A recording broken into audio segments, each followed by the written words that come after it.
Hello everyone, स्वागत है आपका मेरे चैनल में। और आज मैं आपके लिए बहुत ही यूज़फुल किचन टिप्स लेकर आ चुकी हूँ।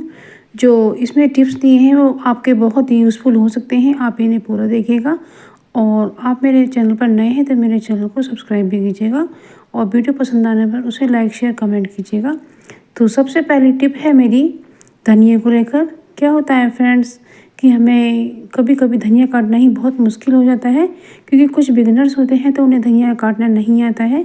तो हमें क्या करना है, उस धनिया को लेकर बीच से काट कर फिर उसे दो हिस्सों में करने के बाद फिर हमें इकसार इकसार करके थोड़ा थोड़ा सा काटना है, जैसा कि आप वीडियो में देख पा रहे हैं। तो हमें इस तरीके से थोड़ा थोड़ा काटना है तो धनिया हमारा बारीक कट कर तैयार होगा।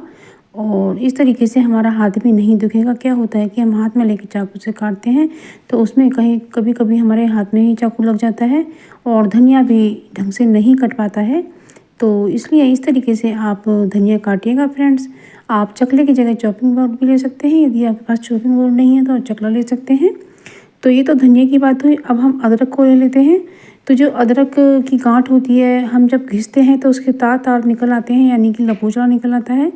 तो हमें इस तरीके से उसे पतले पतले चिप्स उतारने के बाद में ही हमें कट करना चाहिए। तो इससे जो हमारा अदरक होता है वो सब्ज़ी में अच्छे से दिखाई भी देता है और इसके लपूचड़े भी नहीं निकलते हैं। तो इस तरीके से अदरक बहुत अच्छा रहता है। तो आप इस तरीके से अदरक को काटिएगा फ्रेंड्स। तो इस तरह से बारीक बारीक अदरक आप काट सकते हैं।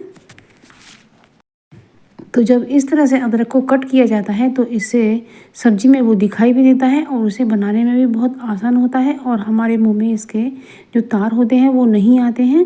तो इस तरह से ही हमें अदरक को काट कर डालना चाहिए, घिसकर नहीं डालना चाहिए, क्योंकि घिसने के बाद उसमें लपूचड़े आ जाते हैं और हमारे मुँह में तार तार आने लगते हैं और लगता है जैसे बाल खाने में आ गया हो। तो इस तरीके से आप अदरक को काटिएगा फ्रेंड्स। तो ये बहुत ही यूज़फुल सी ट्रिक है। अब अगली ट्रिक आती है हमारी। हम बना रहे हैं बैंगन की सब्ज़ी और इसमें हमने सरसों का तेल लिया है और इसको अच्छे से हमें पकाना है, क्योंकि ये कड़वा होता है और इसे तब तक पकाना है जब तक इसकी स्मेल ना निकल जाए। और जब हमें सरसों का तेल पका के रखना होता है तो उसमें एक या दो पूरी बना लीजिएगा, तो उससे सरसों का तेल अच्छे से पक जाता है। तो हमने इसमें डाला है जीरा और इसमें डाली है हमने हींग और ये बारीक चॉप की हुई अदरक हम इसमें डाल देते हैं। और हमने ये एक हरी मिर्च भी कटी हुई डाली है। यदि आपको तीखा पसंद ना हो तो आप स्किप भी कर सकते हैं। और यदि आप लहसुन और प्याज खाते हैं तो आप लहसुन और प्याज भी इसमें कट करके डाल सकते हैं। तो बस इसे अच्छे से हमने फ्राई कर लिया है और इसमें अब ऐड करेंगे हम धनिया पाउडर। तो धनिया पाउडर ऐड किया है। अब मैं इसमें लाल मिर्ची पाउडर तो मैं थोड़ी कम ही डाल रही हूँ। आप ज़्यादा खाती हैं तो ज़्यादा डाल सकते हैं। और मैंने थोड़ा हल्दी पाउडर ऐड किया है और ये कश्मीरी लाल मिर्ची है, क्योंकि कश्मीरी लाल मिर्च से कलर अच्छा आ जाता है। तो इस तरीके से हमने इसका छौंक तैयार किया है और हमने चॉप किया हुआ बैंगन ऐड कर दिया है और इसे हम अच्छे से फ्राई कर लेते हैं, ताकि जो इसका मसाला है वो सारा इस पर लग सके। और हम चॉप किए हुए आलू भी इसमें ऐड कर देते हैं, क्योंकि हम ये बैंगन और आलू की सब्ज़ी बना रहे हैं। तो फ्रेंड्स, अपने तरीके से तो आप रोज़ ही बनाते हैं, लेकिन आज मेरे तरीके से भी बनाकर देखिएगा कि आपकी सब्ज़ी बहुत ही टेस्टी बनेगी। तो इस तरीके से हम इसे अच्छे से फ्राई करते जाएंगे और इस पर मसाला लग चुका है। और अब हम थोड़ा सा ब्लैक सॉल्ट डाल देते हैं और हमने ये रेगुलर नमक डाला है। तो इस तरीके से जब आप दोनों नमक ऐड करेंगे तो आपकी सब्ज़ी में टेस्ट अलग ही बनकर आएगा। और यदि आपके पास थोड़ी कसूरी मेथी हो तो वो भी ऐड कर सकते हैं। और मैंने इसमें आधा गिलास पानी ऐड किया है और हम इसकी लीड लगा देते हैं और इसे मीडियम फ्लेम पर हम पकाएंगे। तो 10 मिनट पकाने के बाद हम इसे अब चला लेते हैं। चलाना तो हमें बीच में और भी एक दो बार है, यानी 10 मिनट के बीच में भी हमें बार बार चलाना है। और इस तरीके से हमारी सब्ज़ी चलाते चलाते बहुत अच्छी बनेगी।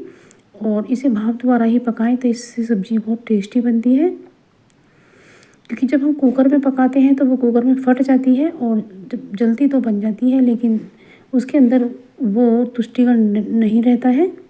तो हमें भाप द्वारा पकाने में ज़्यादा टेस्टी सब्ज़ी होती है और पोषक भी होती है। जब आपके पास समय कम हो तो जब आप कुकर में बनाइएगा तो उसमें थोड़ा जल्दी बन जाती है।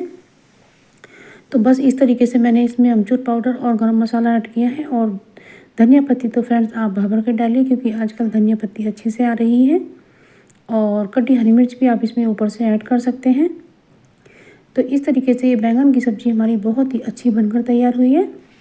तो फ्रेंड्स आप इस तरीके से बैंगन की सब्ज़ी को बनाइएगा। अब फ्रेंड्स बारी आती है आटे की। तो जब हम आटा लगाते हैं तो उसमें बीच में होल बनाना बहुत ज़रूरी होता है और इसमें हम थोड़ा हल्दी पाउडर ऐड कर रहे हैं। फ्रेंड जब बृहस्पति का दिन हो तो आप इसमें थोड़ा हल्दी पाउडर ज़रूर से ऐड कीजिएगा, इससे बृहस्पति जी शांत रहते हैं। और मैंने इसमें थोड़ा सा नमक ऐड किया है, यानी इसके टेस्ट के अनुसार। तो नमक आप पहले डालिएगा, क्योंकि अगर आटा लगाने के बाद हम नमक डालेंगे तो उसमें हमारा थोड़ा समय ज़्यादा लग जाता है और इस तरीके से हमारे थोड़े समय की बचत होगी। तो होल के बीच में हमें पानी डाल करके थोड़ा थोड़ा इस तरीके से हमें आटे को मलना है। यदि हम होल नहीं बनाएंगे तो हमारा पानी इधर उधर जाएगा और आटा हमारा सही से लगेगा नहीं। तो इसलिए इसमें होल बनाना बहुत ज़रूरी होता है। तो इस तरीके से आप आटे को मारते जाइए। जहाँ आपको आटा सूखा लगे वहाँ थोड़ा सा पानी डालिएगा, फिर गूँथिएगा। और इस पर हम थोड़ा सा हाथ पर पानी लगाने के बाद में इसे अच्छे से गूँथ लेते हैं। और जो परात के चारों तरफ आटा लग जाता है या परात के अंदर लग जाता है तो उस पर हल्का हल्का सा पानी लगाने के बाद इस आटे को घुमाते जाएंगे और जो भी आटा है सब इस पर चिपक कर आ जाएगा। तो हमारा आटा लग चुका है, बहुत ही सॉफ्ट आटा लगा है। तो फ्रेंड अब हम साग काट लेते हैं और साग को हमने किस तरह से काटना है ये आप वीडियो में पूरा देखिएगा। तो फ्रेंड्स आप चैनल पर नए हैं तो मेरे चैनल को सब्सक्राइब कीजिएगा और आप मेरे वीडियो दुनिया की किस सिटी और कंट्री से देख रहे हैं तो आप मुझे ये ज़रूर से बताइएगा, मुझे जानकर बहुत खुशी होगी। तो सबसे पहले तो हम साग की जो गांठ होती हैं इन्हें काट लेते हैं, यानी कि जड़। और इन्हें काटने के बाद अब हम इन्हें साफ़ कर लेते हैं। साग को थोड़ा थोड़ा हम बीन लेते हैं और पत्तियां भी देख लेते हैं कि इन पर कुछ लगा तो नहीं है। जो ख़राब पत्तियां होती हैं उन्हें निकाल दिया जाता है, गली भी होती है या फिर कोई खराबी आ रही होती है तो उन्हें बीन करके निकाल दिया जाता है, या कोई घास की पत्ती होती है। तो इस तरीके से हम इन्हें साफ़ कर लेते हैं और साफ़ करने के बाद इन्हें अच्छे से हम एक रबड़ बैंड की सहायता से काटेंगे। तो फ्रेंड्स आप वीडियो को देखते रहिएगा। तो बस इस तरीके से हमने जो इसमें जड़ भी कोई रह गई थी उसे भी हमने निकाल दिया है। तो बस हमारा ये साग साफ़ होकर के तैयार है और अब इसे हम एक रबड़ की सहायता से कट कर लेते हैं। तो फ्रेंड बस हमने एक रबड़ का छल्ला लिया है जो हम अपने बालों में लगाते हैं, बस वही रबड़ से हमारा साग कट कर तैयार हो जाएगा। तो इसमें हमने रबर बैंड को लगाया है, आप देख सकते हैं वीडियो में। तो इस तरह से क्या होता है फ्रेंड, जब हम साग को काटते हैं तो हमारा हाथ दुखने लगता है और हम जल्दी जल्दी जॉब करने लगते हैं और साग हमारा मोटा ही कट कर रह जाता है। तो इस तरीके से रबड़ को लगाइएगा तो हमारा जो हाथ है वो दुखेगा बिल्कुल भी नहीं और साग भी इधर उधर हिलेगा नहीं और बहुत ही आसानी से आप कट कर पाएंगे, क्योंकि ये हिलेगा बिल्कुल नहीं, एक ही दिशा में रखा रहेगा। और इस तरह से बहुत ही बारीक बारीक साग हमारा कट करके तैयार हो जाएगा। तो इस तरीके से हमें इसको घोटने में भी आराम रहेगा और हमें टाइम बिल्कुल भी न लगेगा, क्योंकि जब हम घोटे से घोटते हैं तो ऐसे बारीक साग में बहुत कम समय लगता है और बहुत ही टेस्टी साग बनता है।